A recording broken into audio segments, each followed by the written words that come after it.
Entre employé et travailler à son propre compte, qu'est-ce que tu as dit? Bonjour, bonsoir, mes chers internautes, j'espère que vous portez bien. Aujourd'hui, j'ai eu la chance de rencontrer un ami de longue date. Et notre débat s'est porté sur l'entrepreneuriat et être fonctionnaire, être employé. Lequel il faut choisir quand il s'agit de faire un choix? Les employés se plaignent de leur fonction. Les employés envient les entrepreneurs qui travaillent à leur propre compte, tandis que les entrepreneurs, les commerçants, ceux qui se battent à leur propre compte, envient les employés qui sont payés régulièrement chaque mois. Entre les deux, quand il s'agit de faire un choix, c'est très difficile. Chacun des deux a ses avantages et ses inconvénients. Lorsque vous voulez la stabilité en matière de salaire, choisissez être employé. Là, régulièrement, chaque fin du mois, vous êtes bien payé. Mais, votre gain est limité à votre salaire.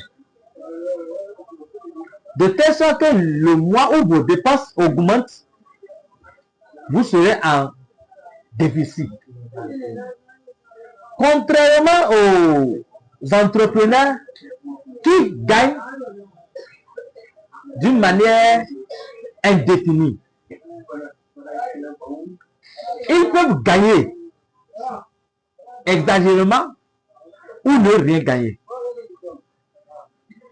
Si vous gérez là où vous êtes, vous serez bien épargné. Si vous êtes un fonctionnaire et votre salaire, vous le gérez régulièrement, n'oubliez pas qu'il y a la retraite. Si vous voulez en bénéficier, dès que votre salaire tombe, prélevez une partie pour investir. Là, vous êtes sûr d'avoir une retraite apaisée et sans crainte. La fois dernière, j'ai vu l'un de mes directeurs sur qui j'ai servi comme vacataire qui est admis à la retraite. La question que je me suis posée, est-il prêt à vivre sa retraite apaisée?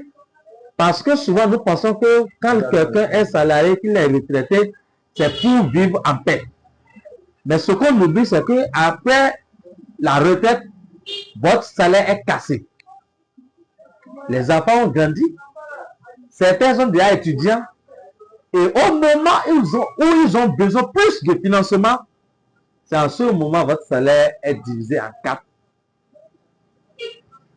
Donc pour vivre en tant que fonctionnaire bien apaisé, c'est de se réorganiser et votre salaire, commencez par investir quelque part de telle sorte que vous rassurez une deuxième retraite.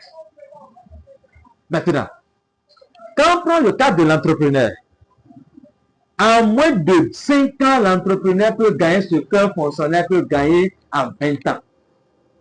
Malheureusement, si vous gérez mal votre gain, en 5 ans, ça disparaît et vous vous retrouvez comme étant mendiant. Qu'est-ce qu'il reste à faire là?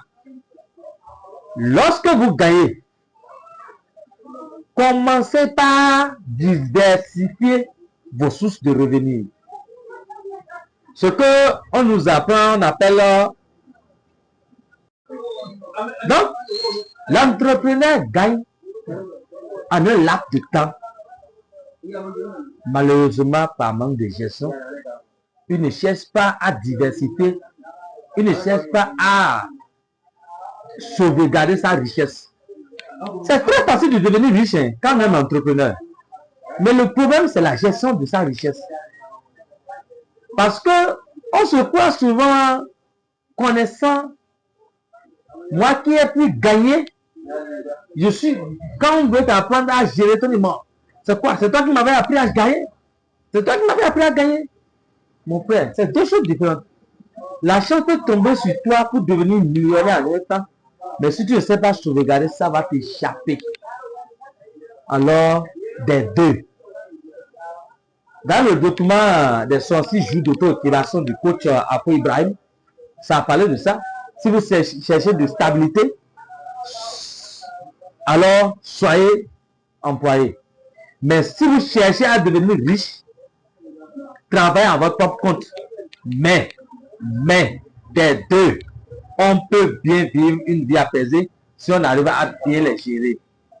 Donc, je vous demande de vous abonner à mes pages, de les partager et de les liker. Merci.